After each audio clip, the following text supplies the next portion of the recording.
cars on display. Some look like works in progress that are from the school. And are you working on? Oh, absolutely. Some are personally owned vehicles. Some are ones that the students have worked on. We also have a complete trim and upholstery program, so the students also learn how to do the interiors on these project vehicles. Matt, thanks for sharing it with us, and thanks for bringing the cars out here to the event. It's just wonderful. This is some of the greatest news I've heard lately. Well, thank you so much, sir. The Original Choice highlights cars that are all original or restored to original showroom condition. Brought to you by Original Parts Group, world's largest source of A-body parts and accessories. For this week's OPG Original Choice, we turn to the car that actually defined the muscle car. Now, this example here is a 66 Pontiac GTO. And if you remember back in 64, corporate America had its way with engine size designations and also the chassis or the cars that they went into. And they basically said, if it's a big car, it gets a big motor. If it's a little car, it gets a little motor. Well, Pontiac actually found a way to get around the back door of the corporate executives and put a six-pack on top of a 389 as an option, giving you a whole lot more power. Well, sales immediately skyrocketed. Well, then the corporation had to acknowledge it. They had to realize that they actually bore the first muscle car, and then so defined high horsepower mid-size sedans that the GTO pretty much exemplifies. Now, this machine here, you know this is 66. Take a look at the master cylinder. You can see it's only got one lung. Pretty scary, especially with drum brakes. Well, it was a 67 and thereafter that they went with the redundancy of 2 cylinders. Now, this machine here is a Hurst package. Now, George Hurst, as you know, had his way with a lot of cars, added a lot of smile factor, if you will. You see it in the wheels here. Now, the spinners were one of the accents that George Hurst added.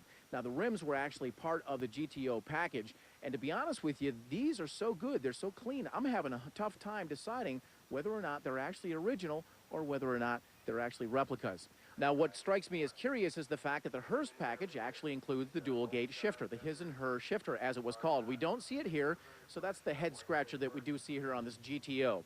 Those letters, GTO, we all know them well, but not all of us know what it stands for. Actually, it's Italian in Gran Turismo Omologato. In English, it's Grand Touring Homologation. It basically means that once a car is homologated, it's been mass-produced in high enough quantities that it qualifies for European Grand Touring racing. So it was borrowed over from the Ferrari. What do you think? Did we do a better job with Ferrari? I think so. Thank you very much, Griff. If you'd like to see your car covered here on the Mother's Polished Car Show Series, be sure and check out the Masters Ultimate Auto Expo coming to Knoxville, Tennessee. Go to masterstv.com for entry information. That'll be happening in 2004 in July. That's a wrap for this edition of the Mother's Polished Car Show Series.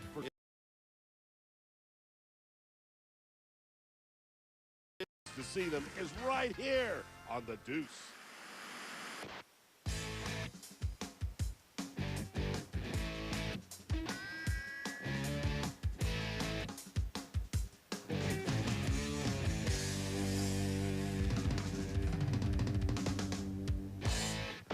Welcome, everyone, to week number 2 of the Back to the 50s weekend from Cascade Park in Newcastle, Pennsylvania. I'm your host, Ted Jones, and joining us once again, Big Daddy Don Garlitz. Well, Ted, it doesn't get any more 50s than this. Look at this 1927 T Coupe. The biggest possible engine you can find, 500 cubic inches, in the lightest possible chassis and body you can get your hands on. And when it runs, it's done. And Dave is going to tell us all about it. We bought the body down in Hershey, down at the swap meet. The gentleman we bought it from said it came from Colorado. We brought it back home, and we chopped it 7 inches and channeled it 8 and stripped all the rust off of the surface rust. What about the engine? What kind of engine's in there? It's a 1975 Cadillac 500. Oh, just a small 500. Why'd you go for such a small one? Well, it was laying in a corner, that and the 400 transmission, so we decided to use it. The stock 400 transmission. Yeah, and then the rear? It's a 1966 4-lane, I believe it's an 8-inch. Does this thing have plenty of torque when you step on it? Yeah, doing it quite a bit, yeah. No trouble pulling out and keep up in traffic. It's probably light. What would I say, about 2,500 pounds total? You know, Don, a friend of mine weighed it, and he's figures around between 22 and 2,300 pounds. I knew it was going to be a lightweight. What are the tail lights on it? Okay, they're from a 53 Buick. And I see a new panel in the back. Must have been one panel had too many bullet holes in it. Yeah, it was pretty well rotted out, so we replaced it. Do you have any future plans for it? Are you going to leave it like it is? No, Dawn, it's done. It's finished. No interior, no paint. This is it. I love it because it has got so much character. I mean, I was there a while ago figuring out, well, these were 32 caliber, this was a 45 caliber, this was a shotgun with a number 4 shot. Yeah, that's the way it came. We didn't do anything. There's no added holes. It's just the way it came when we bought it. Well, that's great. And you did a nice job on that chop. I mean, that's almost like a hammer wheel. Didn't hardly need any lead or Bondo. That'd come out pretty decent, yeah. Thank you. Well, this is definitely the 50s because it ain't comfortable, but it's fast. In those days, all we cared about is what would it turn the quarter in. And that was in the days of 15-second quarter was really fast. And I'll bet this baby will do an easy 15-second quarter. You know, 2,300 pounds, 500 cubic inches, it's got to be fast. And now we're going to go to our other wandering reporter, Griff Allen. What do you got out there, Griff? You know, Big, that sure looks like a whole lot of fun. These cars not only look good, but they're also fun to drive. Now, something really unique to drive were the lead sleds of the 50s and 60s. Big, massive, Leviathan machines, and nobody knows lead sleds better than Bill over here, who actually won an award last year. You're here this year to back it up once again. First thing I got to hear about is this beautiful machine, the 50 Merc. Thank you. Yeah, it's a 1950 chop convertible. We looked like 3 years for it. This car is done the traditional all lead. There's no Bondo in this car. It was all in leaded. Somebody just getting into the hobby or the sport, tell me exactly what that means. Well, in the old days, you know, they used to weld the car and they had the lead wood board where you work the lead in and you had to smooth it out. And a lot of people today don't know how to use that. It takes a lot of effort and time and patience, you know. And old timers, my father-in-law kind of taught me, and he kind of did a lot of leading on this car. So my son and me, we got this thing put together and it come out real nice, you know. So basically, lead is the historical equivalent to Bondo. That's right. And actually, there's nothing wrong with Bondo if you work it right. Bondo, if you more or less get it sunk in real good and you sand it and you seal it, it works good too. I mean, but I'm the old school from the lead, and we kind of keep it that way. This is an old lead sled is what it is, you know. Let me take you back a moment. You said it took you 3 years to find this? What in the world goes into finding a car like because convertibles have dried up. There's really no convertibles left. If they do have them, they're original restored, and they want about $75,000 for them. I paid like 20 grand just for a shell, I call it a body. Then we completely took this apart like a jigsaw puzzle, and we went from front to back, you know, and it's a radical custom. Everything on it's been customized. The door's been faded away. The top's chopped like 6 inches. It's a working top. We slanted the windshield and chopped it. It's got 55 Lincoln rear quarters. It's got the soda grill, the soda bumpers. We built the lake pipes into the body. It's House of Keller goldenrod yellow with pearl lime. You know, it's just an unusual car. It's all Corvette drivetrain. It's got air ride. It's a fun car. I drive it, you know. Yeah, I can tell as you go on with that laundry list that this is fun for you. It is. We spend night and day working on these cars. This is part of our life. We're in the car business and we enjoy cars, and in our spare time we build cars, you know. Now, I noticed the addition of the air conditioner. That's the old-fashioned hang-on air conditioner. I tried to keep the car original 50-style car. I didn't want to go to the high-tech, you know, and everything on the car has got the 50 air, and that's what I wanted to keep it. You know, I could put the high-tech air condition and the big engines in it for the, like Camaro engines are putting out, tune ports. I wanted to keep it into a 50-style car, and that's what I did. Everything on this car has a 50 look. Well, if you're getting old, you're sure fooling me pretty good. You got to get old, but you don't have to grow up. We refuse to grow up on this show. It's the Mother's Car Show, and we're going to be back right after this with a whole lot more. This coverage is being brought to you by Mother's Polishes. That we do see here in Chuck Lombardo's El Dorado, and I noticed that ROD in big letters indicating what? This is a Cadillac hot rod? This is a Cadillac hot rod. This is bringing back the days of old and the chopped Mercs, the hot rod Fords, but this is a Cadillac hot rod. This is chopped. This is a whole bunch of styling changes, Mercury style skirts. You see no door handles, no trunk latches, no nothing. Everything is remote, like the old days. Now, I want to say this is sort of a tribute with Factory Blessing, actually. A company out in California, which I think you have a little something to do with, actually worked with Cadillac to put together this tribute, if you will, to hot rod culture in America. Yes, I do own a company called California Street Rods, and we do this type of work, more so on hot rods, early hot rods. But when Cadillac came to us, we had a rendering ready. We showed them a rendering, had a real nice rendering done of the car, and they said, we need to do this because this is something that's fun. Cadillac, if you remember, was a hot rod car in the early days. Now it's stylish, it's sharp, and here's the new version of the old style car. Ignite Orange, I think, is the color that you gave it here. Tell me where that came from. This is a mixture of PPG and one of our painters. Our painter has a tendency to do a lot with color. In this case here, you see what the color turned out like. Not too brazen, but yet striking. It's absolutely brilliant. It provides one heck of a strong punch. And speaking of punch, North Star at the north end of this machine underneath the hood. Runs like a devil. It's had a few little touches and little tweaks and turns that engineering was doing. They used this kind of as a test bed a little bit there to play with the motor a little bit, and this thing definitely drives and it runs like a very, very little devil. You can't be that secretive about it. Give me some numbers. We feed on numbers here. This thing runs about 12:10 and a quarter mile. All right, that's pretty handsome. Not bad. That's pretty handsome for a Cadillac, I might add. You know what, Big Daddy, I know you love the old stuff. I found a new car that respects the old stuff. Well, Griff, what a great car. Nice to see what they look like in 2003. Now let's go back 70 some odd years and see what they look like then. Here is a 31 Willys. This is even before the Willises that everyone is so familiar with, like the 33 that George Montgomery raced. This wasn't that type of car. Willys was still a large luxury sedan in those days, and you never see one made into a rod. I couldn't believe it. It's like, man, I never seen one of these. So the guy said he wanted $600 for it. 1973, that was a lot of money for a car that didn't even run. So I blew the whole income tax check and bought the Willys. You spent a lot of time restoring it. Was there some reason it took so long? Parts. You just can't. Nobody makes any reproduction parts for this car. No fiberglass. It's all steel. Took me 27 years to find a set of back fenders. How did you decide on the colors? It's a beautiful two-tone. My wife and daughter. I was originally going to do it in teal or turquoise, and they suggested purple. And I kind of balked at that at first. The more I thought about it, it's like, okay, why not? It'll be different. There it is. You know, Joe failed to mention there's a lot of unique little things about this car that I want to point out to you. Like, for instance, this car originally had a big spare tire here, and the license plate was in the center with one little single round lamp. Joe has replaced the lamp with two 37 Ford tail lamps. Doesn't that look beautiful? So nice and streamlined, and it cleans up the back of the car so nicely.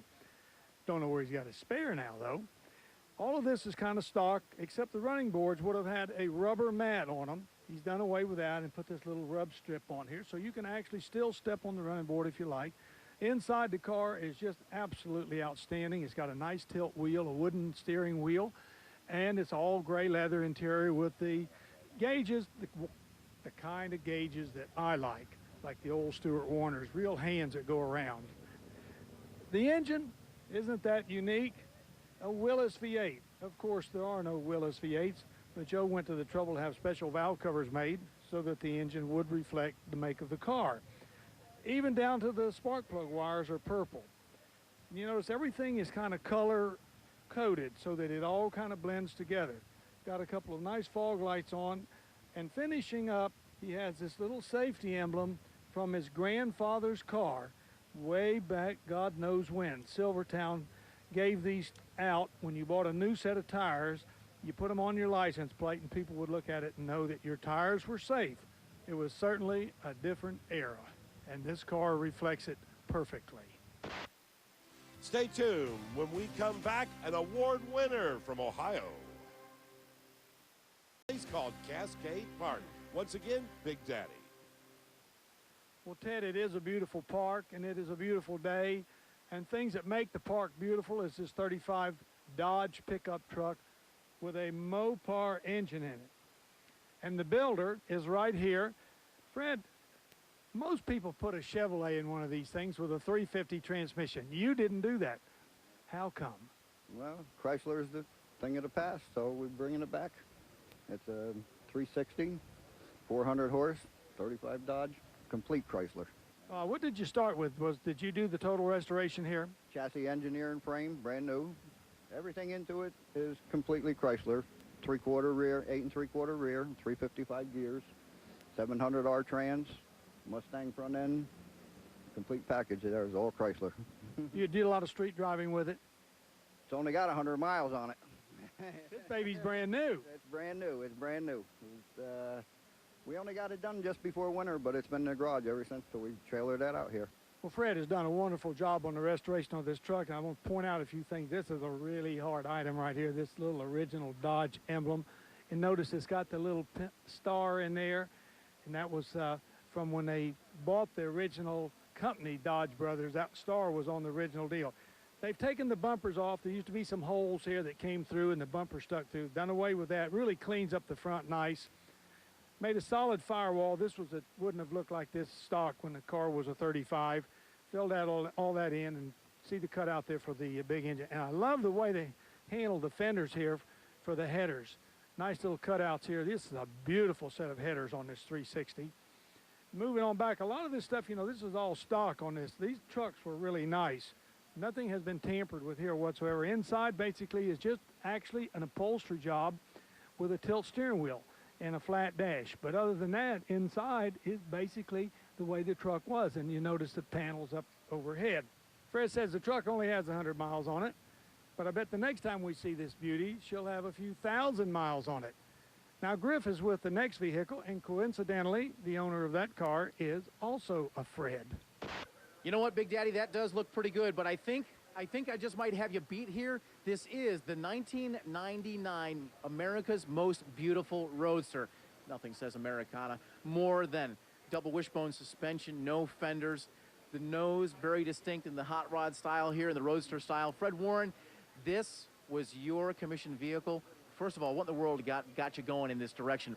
Well, we build several concept cars over the years, and this is one we competed at the 50th anniversary of the Oakland Roadster Show, and we built this car specifically for that, and we took it up there and won the event, so I'm real proud of this car.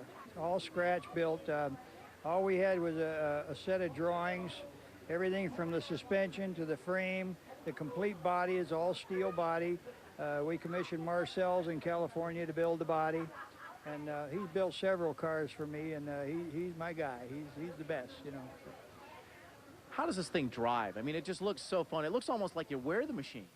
It actually drives very well. I don't drive this one a whole lot. I do have other hot rods that I drive some, but this one was built with a specific thing in mind, so it's got less than 100 miles on it since '99, so I don't drive it a whole lot. But Roadsters are starting to get kick-started once again in the U.S., and do you have an opinion? I mean, you've seen them when they were really what they were. I mean, you see what's going on today. Do you have an opinion? Yeah, I think they've pretty well done all they can to a 32 Ford Roadster, although I think that we're doing a new one right now. It's a 32, but it's also a hand-built car. We've changed it a lot. It doesn't really look much like a 32 Ford anymore, but I think the Roadsters themselves are always going to be popular because you know, it's just a fun thing, especially in Southern California where they have the roads and the weather. I'm kind of limited to what I can do with this around here because it rains so darn much. The color, is that the Ignite Orange?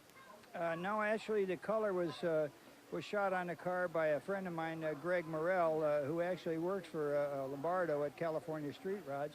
And he's, in my estimation, he's one of the best painters in the whole country. You know, Fred, he may be the best at shooting paint, but I'll introduce you to who's best at taking good care of it. It's Mr. Chemist. He's got a little advice this week for you. It's showtime. Professional tips and inside. It's the Chevy SSR. The retro rod is making a big comeback. We see the Thunderbird, we see the PT Cruiser, but never in the world have we seen anything as well done as this. Sort of reminiscent of the 47 Chevy pickup. And Holly from GM, you bring the good news that everybody waits for. We can now finance this. We can now finance this. Couple months, this will be in production. This obviously is a hot rodded version, and this is going to be a great vehicle. Everybody's going to love this. It's going to be great. I can't wait for people to start driving this on the street. 6 liters in this model, but 5.3 liters, a dedicated brand new engine for this? Yes, yeah, brand new engine for this vehicle. Like I say, 5 liters. This is a little hot rod to have a little bit of fun with, but you'll have the same fun with this. Performance characteristics of the power plant. Let's start there. Oh, way too much. 300 horse, you got to have at least. You're going to have some fun with this thing. That's got to be like the magic number these days. It is. And the hard top, under power both ways. Fully retractable hard top, flick of a switch. So can't beat that. And then you got the tonneau cover and the tailgate, and then actually functionality and the rails and the. Come on, I mean, it's just everyone's just melting over this. They can't wait. I mean, we're getting so much response, so many calls. When I drive this thing down the street, people stop and propose. I mean, so I can't wait until we can finally start selling these in public. All right, how much is this fun going to cost me here? Oh, not too bad. About low 40s, so not too bad. I'm thinking. All right, you know what? Sounds like a good package. I think you got to sign me up. I want to be the first customer, maybe the second. Excellent. You can be the second because I'm the first.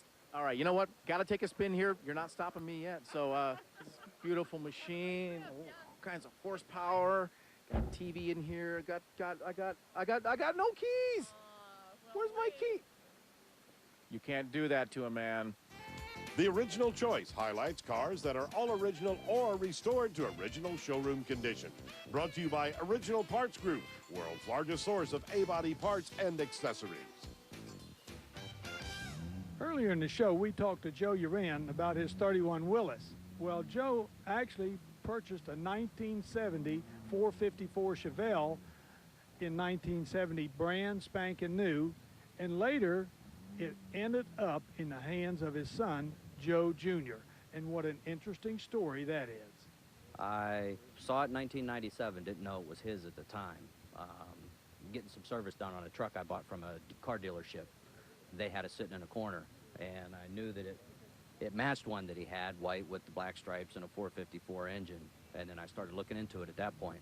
But you weren't sure even then? Wasn't sure then. It wasn't until I got the name of the registered title owner previously in Ohio, just started tracking it back, and ended up getting a hold of a grandson that my dad had sold it to his grandfather, and then all that was verified later. Were you excited when you finally realized this is the one? Well, that's when I knew I had to try and find a way of getting it. When I realized that it was in fact my father's car and he bought it new, talked to the wife, and she kind of understood that as well and gave the green light for the financing, and we tried to get it and did. The car was for sale at that time? Dealership had it. They were originally going to take it out to Carlisle and try and sell it out there and get as much as they could for it. Then they found out it was my father's car, and they worked with me, and it ended up in my hands. The kid that had it, he traded it in for an '88 IROC Z in 1992. What a waste. Yeah, he only knew what he was doing. Well, tell me about the restoration process. It really looks nice. I didn't have to do too much to the body itself. It was pretty clean. They had done that to make it respectable to sell it. But I did pull the entire front clip off, pulled the engine, the transmission, and all that out, and just went from the bottom up. And if I couldn't fix it, I replaced it. And it's I still got a lot to do, but it's come a long way. You know, a lot of people look at this car and they see the SS on the fender and they think maybe this is a fake because the car has a bench seat. Well, a lot of cars came that way, and there's the build sheet right there to prove that it did, in fact, come with a bench seat. And the column shift up on the, what we call 3 on the tree. Very unusual combination. You know, my hat's off to a youngster like that wants to preserve a piece of history, especially something that with his dad's, that he knew his dad loved so much, and now he's got it, and quite possibly and hopefully he'll pass it right on to his grandson and so on. And we'll have some car history for many, many years to come.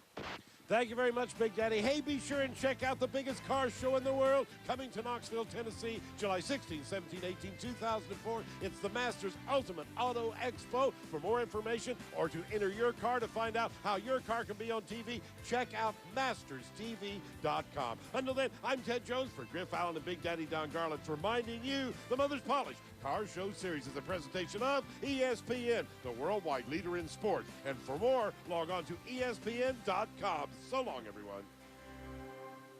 It's simply amazing. On a string, I'm sitting on a rainbow. I got that little string around my It's that time of year again. The Mercedes-Benz Summer Event is going on right now. It's an event worth remembering. Visit your local Mercedes-Benz dealer. 2.9% financing is available through Mercedes-Benz Credit on the new 2005 M-Class Special Edition. Don't you see that I'm in love?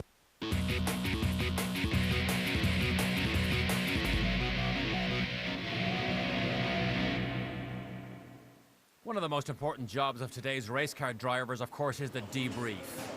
Now, when you go to a Grand Prix, how much of this data overlay between your two drivers will you do? A lot. A lot? Yeah.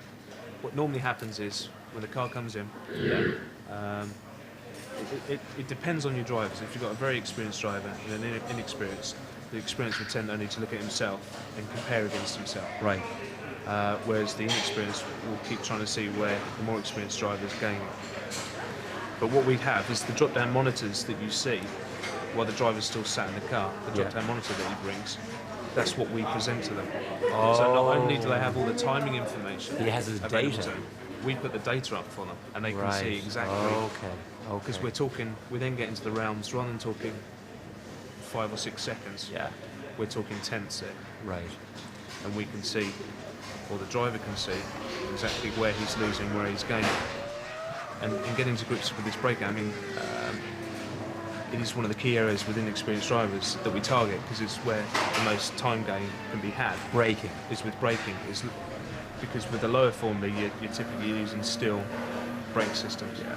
And so when you come to using carbon and this idea of really stamping on the brakes and getting that initial performance. One of the more remarkable developments, I think, in F1 has been brakes with carbon brakes. They're so efficient. How did we ever get to use carbon discs? Well, I mean, it's like quite a lot of the technology that you see on a modern day Formula One car. It came from the aircraft industry. They were first run on 747s to try and slow them down when they land, and they were developed by Lockheed, which is now actually a parent company of AP, which some of the Formula One teams are actually using now to build their carbon brakes. How long does a carbon disc last? The life is usually around about 500 to 600 kilometers, depending on the circuit. You can go somewhere like Canada, which is very, very heavy braking, or Monza, and they will last just over a race. Or you can come somewhere like here at Silverstone, especially in conditions like this, and they'll last anywhere up to 1,000 kilometers. Any idea how much a carbon disc costs? A set of brakes is around about £5,000. So that's about $8,000. And have you a new set every race? Yes. I mean, you go through something like which approximates to 2 sets per weekend. So 4 sets for the team per weekend. 4 sets, that's 16, so that's $32,000 just on brake discs alone per weekend. Yeah. It looks just like a Grand Prix weekend. My teammate Nick Heidfeld sits and waits while I take another run. And again, the difficulty of maintaining enough engine revs to take it all the way from the garage out onto pit lane.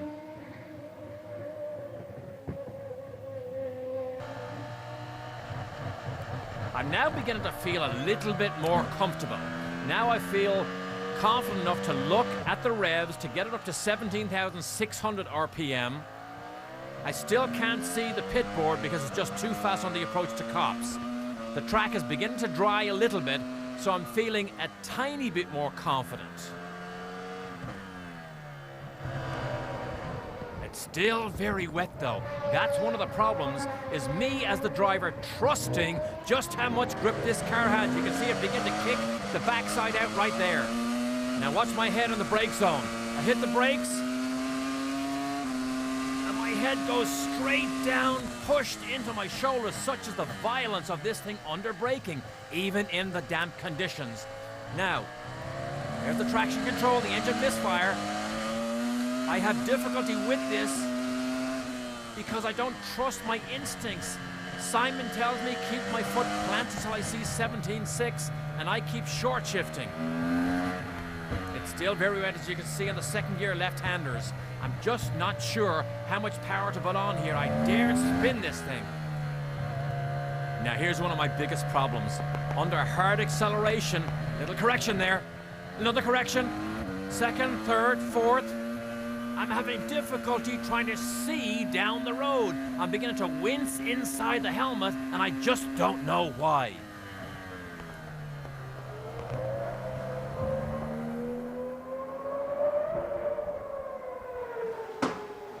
I'm now about 3 or 4 runs into it.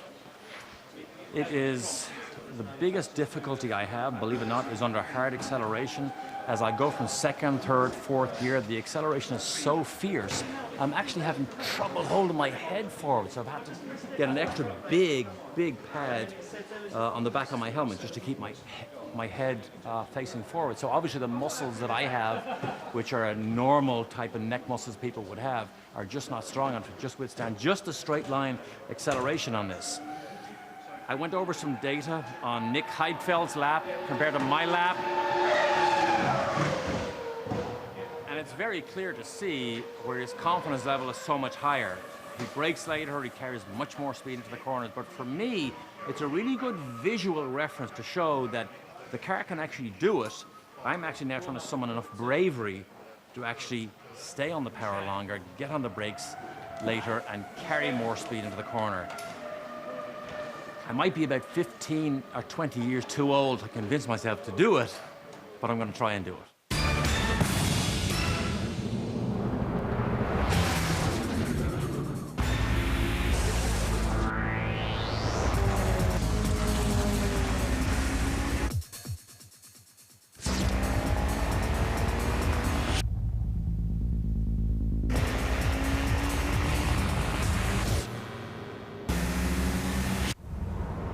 Nothing outperforms Mobil 1, now the official lubricant of NASCAR.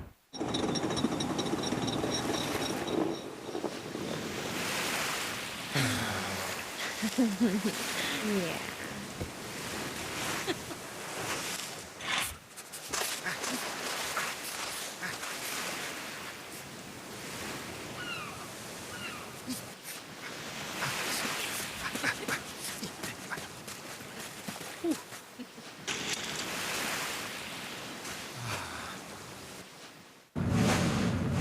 There's a lot of reasons I love having Rent-A-Center as a sponsor.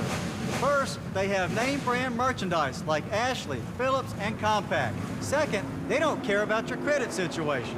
But the best thing about having Rent-A-Center as a sponsor, I get to try the new stuff first. Mention this ad and get 1 week. Step back into a Formula One car, especially as it's your car, because I think you still owe me a lot of money, don't you, from that first deal I did on a racing car? He comes up with the same story all the time. You know, if anyone I think he does. I promise This you, is we don't know payback time. It's living in America all that long. You've forgotten all your past. You forget what you owe me. I brought you and made you a star, me and Derek McMahon. You know, I'm quite proud of what Jordan has done as well in terms of its Formula One, but not just that, in the juniors categories, and bringing on a lot of the drivers that we see in Formula One. Currently, I'd say 50% of them came in some form or other through Jordan. And the Jordan team has been one of the finest additions to Formula One since its inception. This is now my last run. I'm now feeling reasonably good. There's my lap time flashes across on the steering wheel. Copse Corner is supposed to be 6th. I take it at 5th because it's still a little bit damp. The left-hand kink at Maggots, and then the heavy braking into Beckett's. It still surprises me just how good the brakes are now. This is Ireland. Can I take it flat? Yes, I take it flat and almost get to the grass, but I'm now going about 2 seconds a lap faster. I'm on intermediates at this stage. Punch the power. And that traction control again. I have difficulty moving wide enough to go to the bridge corner. Heidfeld is much faster than I am through here. Oh, I missed the apex a little bit there. Front brakes just tend to lock up a little bit. Second gear. This is about the same speed as Heidfeld on the overlay all through these corners. Last right-hander. You can see me lining everything up here.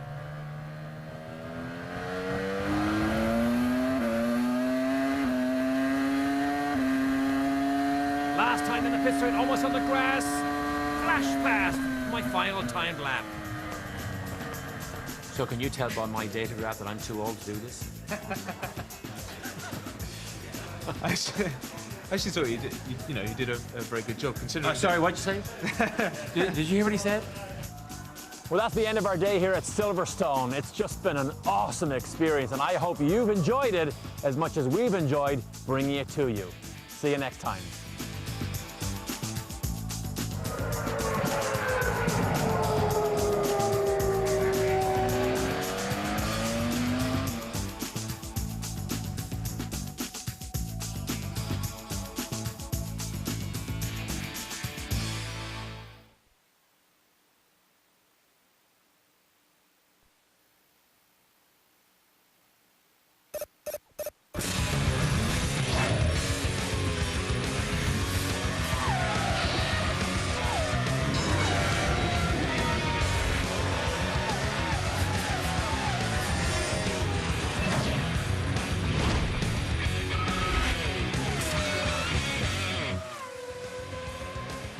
Just after high noon in the Heartland, and a huge crowd at the Indianapolis Motor Speedway is ready to set the grid for round 9 of the Formula One World Championship in 2004.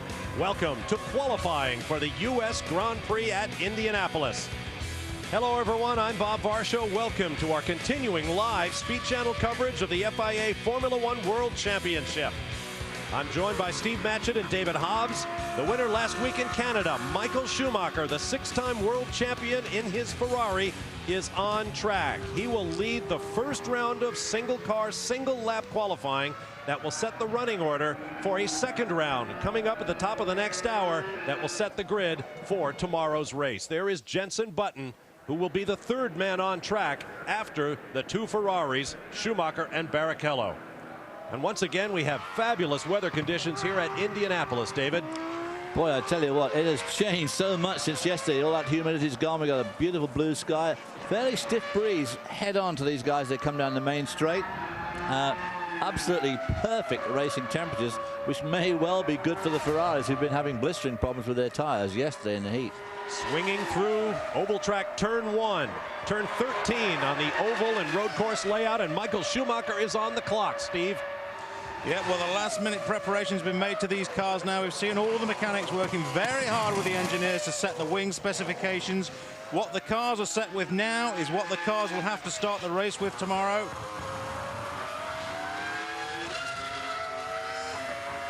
The running order in this first part, of course, is the way the race finished last week in Canada. Michael Schumacher, quite a bit of steering input in there since they practiced this morning. The Porsche Super Cup cars have been out, so if anybody's put wheels over the edges, they could have brought some debris onto the track.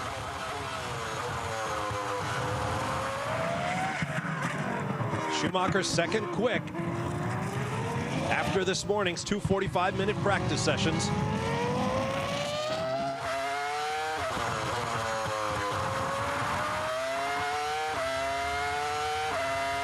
Using the rumble strips out of 11. Very important corner leading onto this huge 23-second flat-out line. Look at those revs climb over 18,000.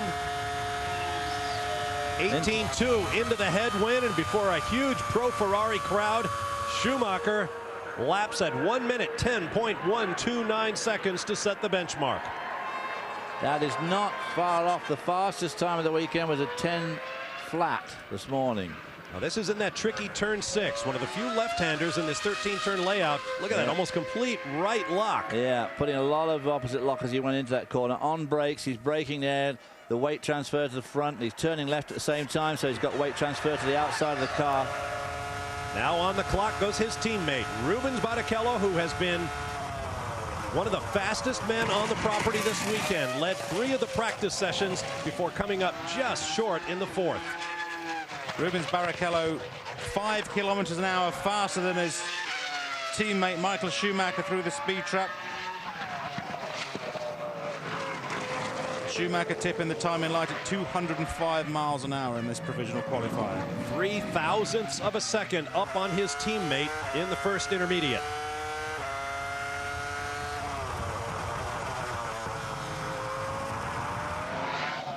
Fastest time of the weekend thus far came in that final practice this morning. 1 minute 10.056 seconds by Jenson Button, who will be the third man on track. Oh, well up on his teammate there. Rubens Barrichello over half a second quicker than Michael Schumacher.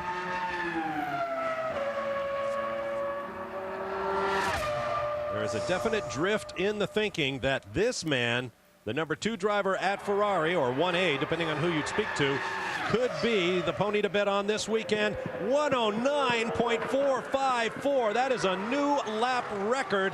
And Barrichello remains one of only 2 men ever to lap this course at better than 70 seconds. The other will be coming up later on, Jarno Trulli in the Renault. What a lap from the Brazilian in the Ferrari. Boy, oh boy, that was... Of course, Michael Schumacher lost a little of time there on that turn 6. Rubens Barrichello going through there very smoothly.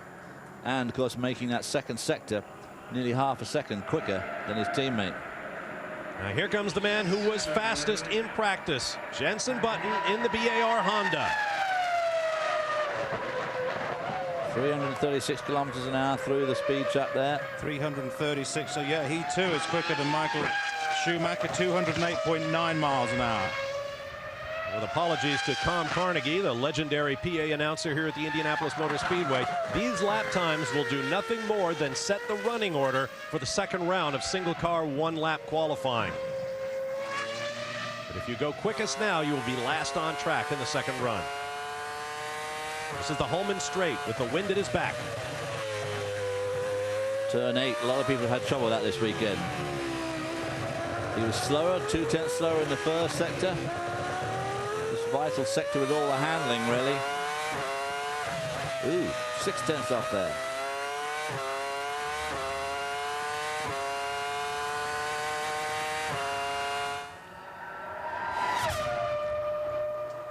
That's a great shot coming Isn't through, it? isn't it?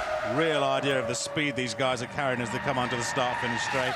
And what a sound. He lost time in the third sector, but he is quicker than Michael. Button slots in P2 at 1 minute 10.115. Boy, that is all pretty close, though. 1 minute 10.115. Michael Schumacher, 1 minute 10.129. Look at those quick hands. Yeah. The adjustment going onto the straight. Well, the Honda engine just 1 mile an hour faster than the Ferrari through the speed trap. 205 Michael Schumacher, 206 Jenson Button. Okay, we've seen the 2 Ferraris and 1 Honda. Here comes another Ferrari engine badged Petronas by the Malaysian National Oil Company that is the major sponsor of the Sauber team. And the Sauber team, in spite of having their great engine, Ferrari's last year engine, they were very slow here this morning. This is Giancarlo Fisichella, the frustrated Italian, who said his lifelong dream is to be a Ferrari driver. And when it's pointed out that the driveline in his car is pure Ferrari, he says, it's still not a Ferrari to me. He wants a red prancing horse.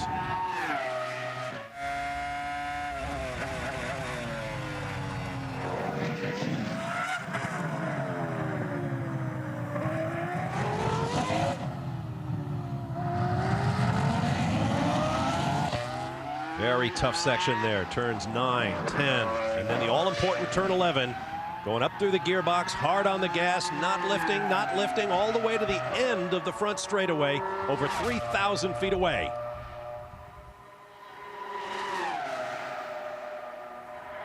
Into the headwind, across the stripe, and fourth, but still in the 110 zone, 110.997 for Giancarlo Fisichella.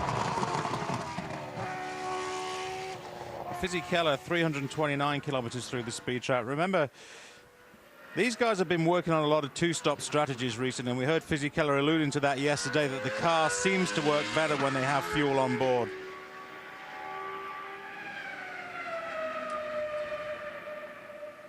Now here comes last year's pole sitter, Kimi Räikkönen, and the much troubled McLaren Mercedes.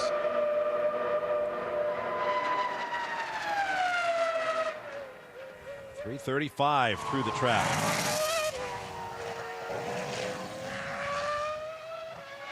They've had a terrible time scoring points this year. They've had chassis failures. They've had engine failures. They have a new car beginning testing next week in Jerez, Spain.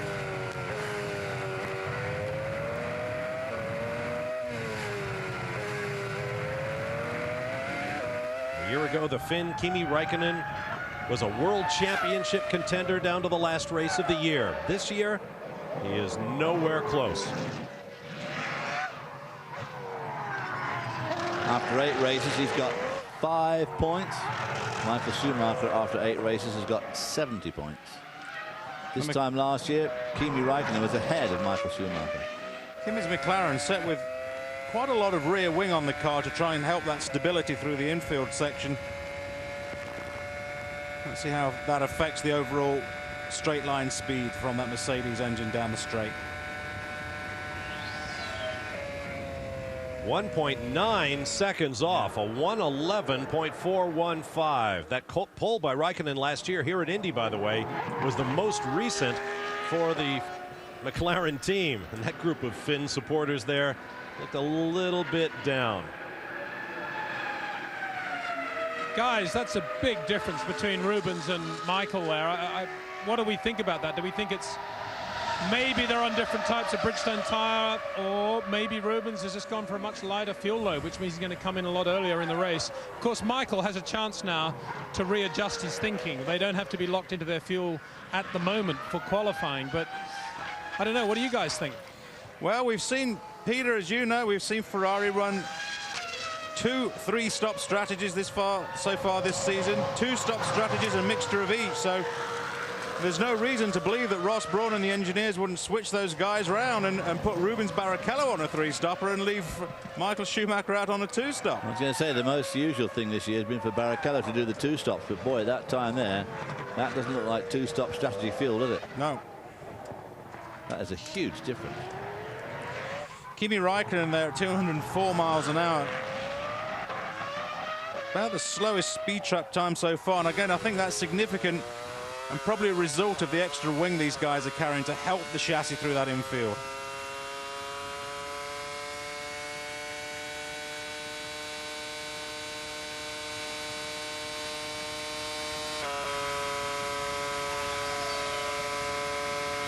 .6, so Coulthard bumps his teammate with a 111.068. Once again, these times are meaningless other than setting the running order in inverted order for the second round of single car, single lap qualifying. Steve Matchett, you know Dave Ryan from McLaren very well. He was saying this morning that the new car that they tested one time at Silverstone gives the driver much more feel, which is one of the indicators that they believe that McLaren will take them not to the front, but at least up a level. Well, Derek, as a driver, you know all too well that what you need in a car is that predictability and the confidence in the chassis, right? To know, to absolutely believe and trust what the car is going to do beneath you. Watching Nick Heidfeld of Germany in the bright yellow Jordan Cosworth.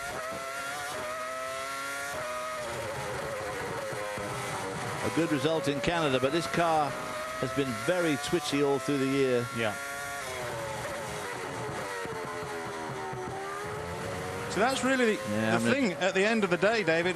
Again, like as Derek, you know all too well, the best way to get the driver to perform is to give him the confidence that he can push the machinery to the absolute edge of the envelope. And but this car won't do it. Well, it doesn't, but so much depends on the driver to get that input to make sure that the car is good. Right. And of course, if this is the chassis is just not right up to it, and they're obviously having a struggle to get this car competitive this year. I can remember when John Alesi joined Benetton in 1996, his first comments after testing the car is, I just have no confidence. I've got no confidence to get a time out of it. And remember, David Coulthard is a driver who needs feel. He needs confidence. He will not commit himself through sheer bravery when you enter high-speed corners, which is why that McLaren, in addition to the one-lap qualifying, has basically almost killed his career this year. There's another look at Heidfeld. Car sliding quite a lot there. Would indicate, obviously, lack of mechanical grip, but maybe they're trying to run a little bit too little wing. Here comes Christian Klein in the first of the 2 Jaguars. And the Cosworth lump in Heifeld's car was slow too. It's 201 miles an hour. 205 through the speed trap there for Klein. Now these guys are running very small wing on the back of the car. Let's see how this chassis works around here. This is where you need the downforce on the car, and they're not running very much. That looks smooth. Well, it looked good, and yet it's 8/10 off in that 22nd sector. Turn 8 caught a lot of people out this weekend. Stiff tailwind into there this morning too, so they're all arriving there a couple of 3 mile an hour quicker than they were yesterday.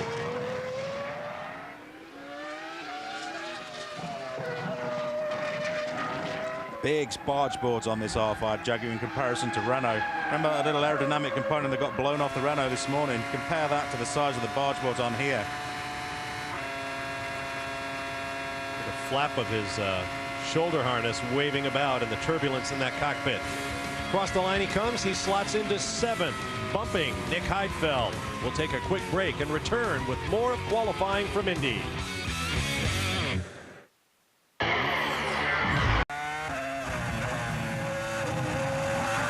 Haas's track time is very fast as well, 2:11.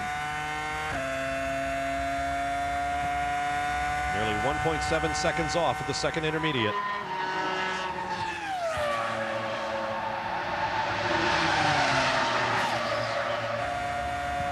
Massa flies across the line and into 6th place. Not bad at all. 111.315. There's one Pablo Montoya looking on. That'll get a big cheer and a wave from the big Colombian contingent. Juan Pablo calls this his home race, and he is very much at home here at Indianapolis, having won the 2000 Indy 500 for car owner Chip Ganassi. Now on track, Takuma Sato in the other BAR Honda.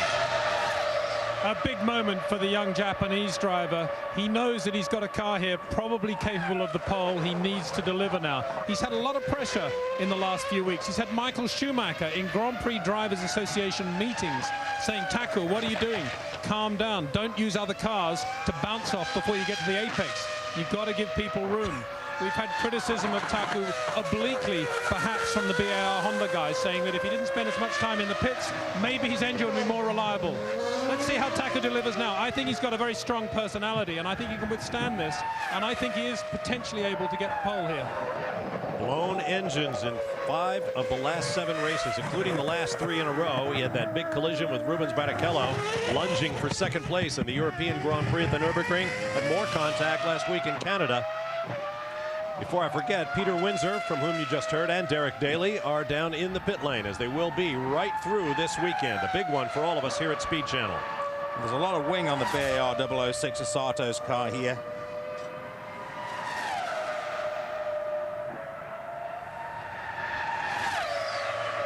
P2 with a 1:10.002.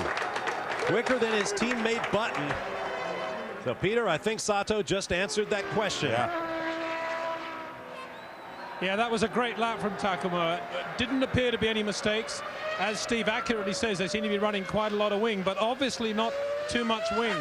We believe that the Honda is comfortably producing over 900 horsepower, and they are revving over 19,000 now. So a very, very impressive performance there. And of course, that's the thing about power. There's absolutely no substitute for power, because it can really improve the handling, because you just crank on the wing that the other guys can't carry. Without losing any lap time. You can, yeah. Horsepower will mask all sorts of chassis handling problems to a degree. Of course, you don't want to mask any of those problems. You want the chassis to be working in perfect harmony, but you're right, Hobbo. The more horsepower you have, the more wing you can crank onto the car and drive through the drag penalty that you would have to pay by running that extra downforce. This is young Spaniard Fernando Alonso using all of the curb and then some. Watch his hands. He has a very late turn in the Renault. And really cranks it in. Probably do it down here. There, look at that. Pushes it right in. It looks like it's understeering like Billio, but obviously it's not, because he's hugging that curb all the way around. Well, exactly. It's a much tighter line than we've seen from anyone else through turn 6. Down that straight. Towards 8. There, good aerial shot there. This is the tightest corner on the track. One of the tightest corners in Formula 1 racing. Some do what drivers call sacrificing the corner, using a much flatter line going in, because he's more concerned about getting a good run out of the next corner.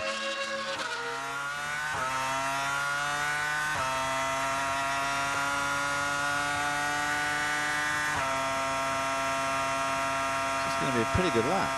He just drops a couple hundred revs on each one of those incredibly quick shifts. Third for the Spaniard, the youngest ever winner in Formula 1, provisionally third at 1:10.078. We'll be back to Indy after this. Phone of the Minardi Cosworth in the hands of Italian Gianmaria or Jimmy Bruni. Now you'll notice on that shot that you can't see the forward leg of the top wishbone. It's hidden. It's hidden behind the track rod right here. You can't see the leg of the wishbone. That's no accident. They do that. They design it deliberately so that only the track rod is in the airflow, so that they basically get a 2-for-1 deal, so that the airflow disrupted by the track rod is the same air that would be disrupted by the wishbone. It saves a little drag problem. I feel a bit sorry for poor Gio Maria here because they're actually calling him on the big screen Bruno, which they may think is his first name. He's actually Bruni. And David, I've got a question for you. You said that Fernando was turning in like Billy-O into that corner. I just wondered who Billy-O was as well. Billy-O. Is he a mate of Bruni's or Bruno's, perhaps? He's a friend of Derek Daly. He comes from Northern Ireland. I thought he was one of the hobbits. Billy-O. That's spelled O-U-G-H-E-S. He's from Wales. Gian Maria Bruni may yet have a great career in Formula One. But not today. But not today, I'm afraid. I think he is pretty quick, actually. I think he is, too. And in fact, he's kind of gone off the boil just a little bit because everybody expected him to blow his teammate Zsolt Bumgarner in the weeds. That hasn't quite happened, but he is in at 1:13.776. As all eyes are now on Mark Webber of Australia in the other Jaguar. I'm talking of weeds, right about here this morning, he went into those weeds on the outside there and stuffed it into the tyre barrier, but this is the same car, so they obviously got it fixed up. Yeah, Dave Stubbs, the team manager from Jaguar, was explaining to us earlier on they did manage to repair his race car, and he was very keen to hang on to that chassis, but it was touch and go whether or not they were going to have to replace it because of a slight tweak to the suspension mounts. But that first sector could get him in the top 7 or 8. Don't know how this sector is. And again, look how relatively small the wing is on the Jaguar chassis in comparison to some of the other cars we've seen. That'll aid them right here. Through the short chute and onto the straightaway.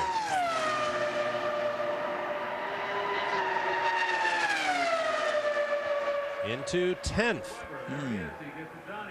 Bumping his teammate, and that, of course, is the first battle every driver wants to win. Be quicker than the guy in identical machinery. He beats Christian Klein by about 0.3 as Mark Webber weighs in at a 111.444. It's a very important battle that you absolutely do categorically have to beat your teammate. And Webber, you know, I still believe Webber's sitting a little bit too high in the cockpit. His helmet is coming very close to the air inlet on that Jaguar Well, he is chassis. tall. I mean, yeah, he's the tallest driver out there. Christian, the most normal driver out there too. Jarno Trulli. In fairness to Christian Klein, Webber is driving, we are told, with an uprated Jaguar Cosworth engine, adding about 30 horsepower with more revs. On board, but this is Jarno Trulli, the other man along with Rubens Barrichello to have lapped this combined oval and road course at better than 70 seconds.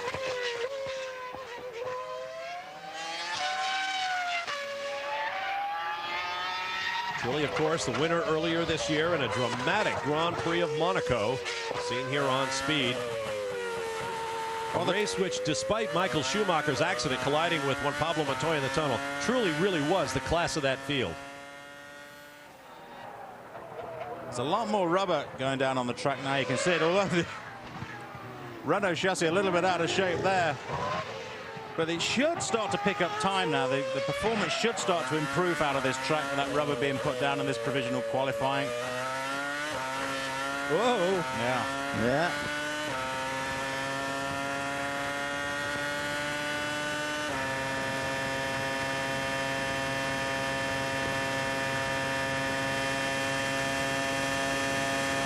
He's looking pretty strong here. Sixth, 110.559. Imagine what he could have done without those two bobbles out there.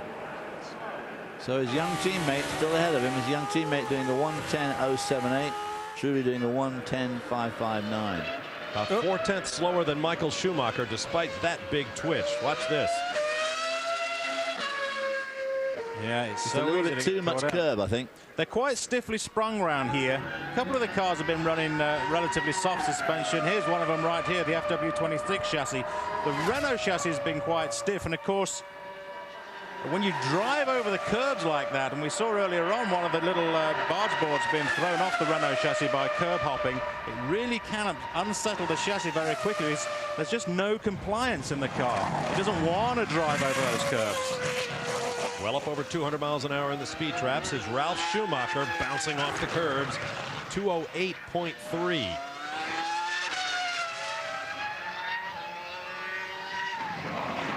Two-tenths slow.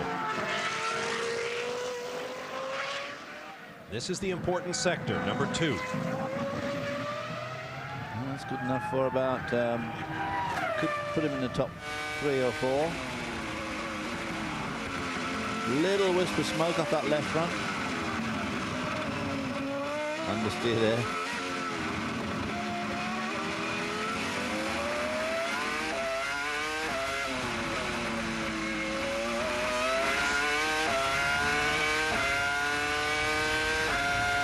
Team Williams drivers have been saying the car just isn't fast enough. Earlier today, we heard BMW engine program director Dr. Mario Thiessen saying, we think we've got one of the best engines out there. Half a second off, 1:10.003, 1/1000th of a second slower than Takuma Sato. Third place for Ralf Schumacher. Now here comes the boy.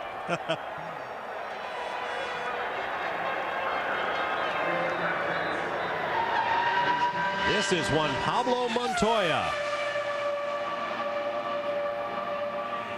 Look at the flags waving in the grandstand, urging the Colombian on. Look at those grandstands down in turn one. By consensus, whoa. Fellas, as you know, race engineers categorize drivers as technical drivers with good feedback or pure instinct reflex drivers who are brilliant and can drive the wheels off anything, but you better make sure the car is good. Montoya fits into that instinct reflex driver. He is flamboyant, and that's why they've closed Colombia down for the day, because most of the people seem to be here hoping that their man can at least get on the front row here. Saw a little bit of plank smoke come up earlier on, guys, as the car was driving down the main straight. And I think that's a result of running relatively soft springs on the car and the downforce loading pushing the car down. However, those soft springs they've got on the car will help around the infield section, really helping the overall performance of that FW26. This could be a top 3 lap.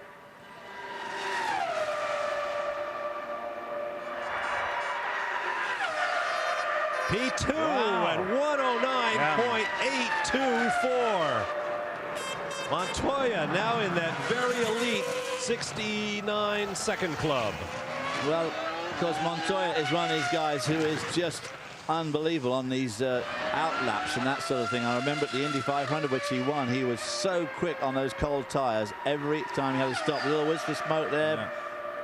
Of course, cold tires is a relative term in Formula One, where tire warmers are used to preheat the rubber up to well over 200 degrees, but still, you've got to get some running on them.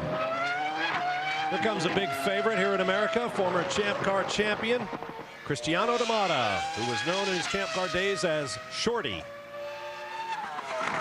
And he went very well this morning. Yes, particularly in the middle sector. He's only 3/10 off through the first one.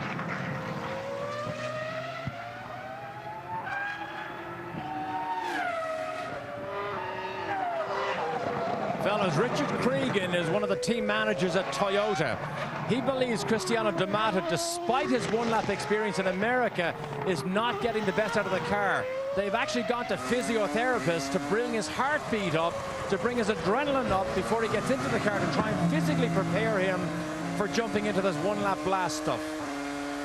Lost a 10th in the middle sector, a little dust being blown up.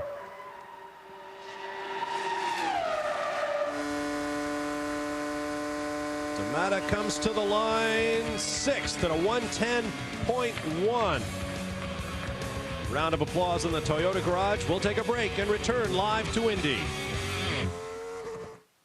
It's coming on July 1st. Hot Wheels teams up with F1.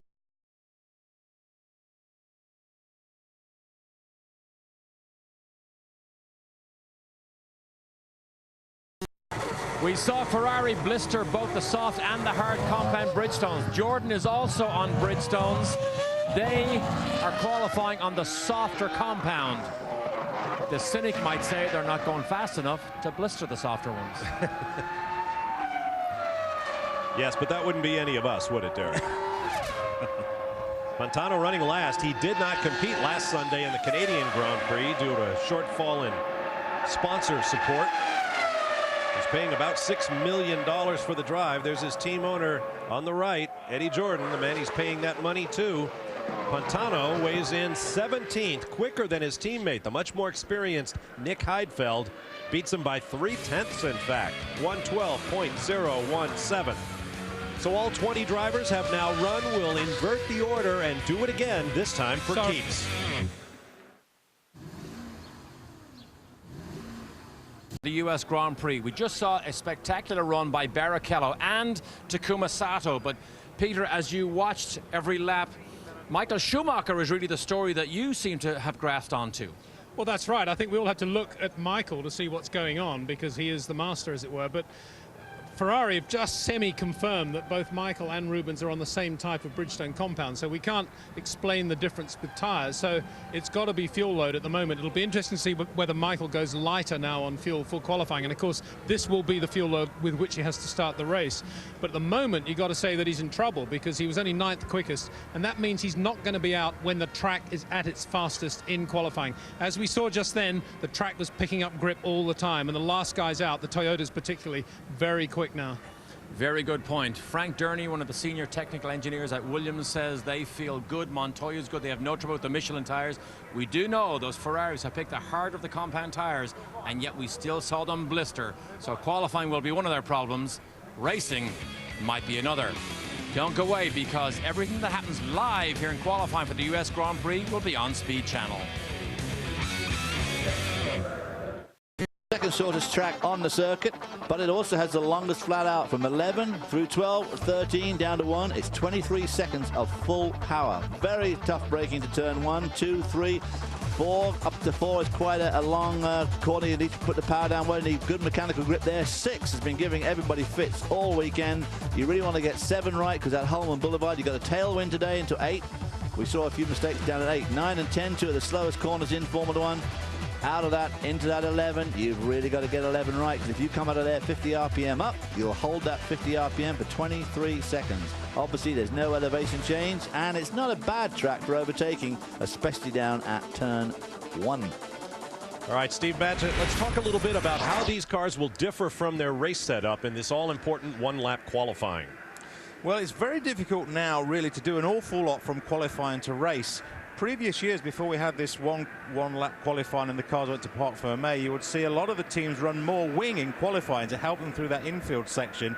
And then, as Frank Williams was alluding to in our interview with him there, they would prefer to take that wing off for race conditions, because it allows them to optimize their overtaking possibilities going down the long straight into turn 1.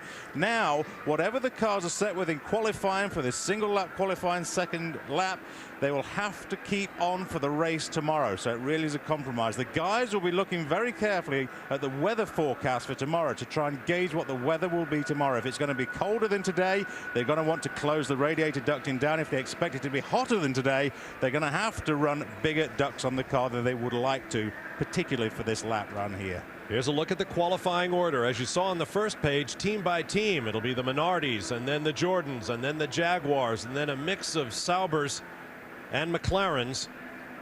And here are the last 10 on track, topped by Rubens Barrichello, who set an unofficial lap record at 69.4 seconds in the opening round of pre-qualifying. There's Italian Giorgio Pantano thinking over his first attempt to qualify for the U.S. Grand Prix at Indy. We'll be back. 1.137 seconds.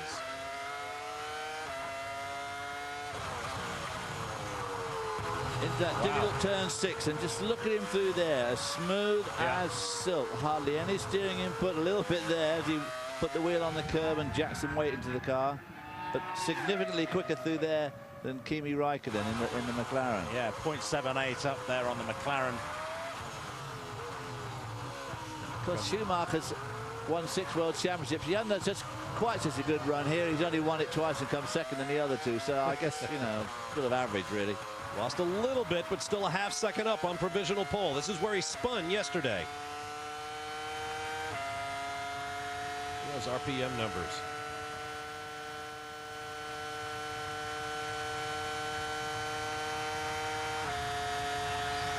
Accelerating all the way to the stripe, and 7/10 quicker. Michael at a 1:10.4, and that's a new pole record for the U.S. Grand Prix at Indianapolis. And the Ferrari fans are smiling now. And they've still got another bullet. They've got Barrichello coming. They have got Barrichello, but we've also got the two BAR Hondas who've been going very quick this weekend, so they may yet sneak in there. A sneak attack. Let's have a look at Michael Schumacher in this car. That's at turn 7. He puts a wheel well up on that curb, and it obviously transfers enough weight to the car to give him just a little bit of steering input, not much though, really.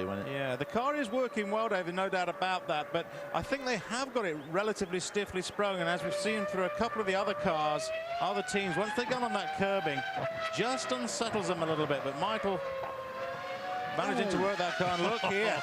This is Jenson Button in the BAR Honda. A bit of a twitch coming through that turn 5, which is a pretty fast right-hander. 3 previous seasons in Formula One, he had no poles, no podiums. Now in just 8 races, he has his first career pole and 6 career podiums. Now he's looking for that first win. Remember what Gary Savage was saying about the composite transmission on here. All the detailed work that they've put onto this chassis has turned a very average racing car into a flying machine. Yep, Jensen's next step is the top step on the podium. Just 1/10 off there, so that'll certainly be good enough for second spot so far. I don't think he's going to out-qualify Michael unless he's a lot quicker on this long, fast run down to the flag. Well, they've got the grunt for it. Great second sector. Go on, son. 2, but by 4/10 slower than Michael.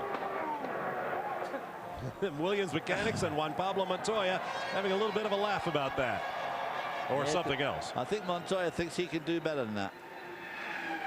Well, the door is definitely open. 4/10 from first to second on that front row. Yeah, you can jam a lot of people in that 4/10.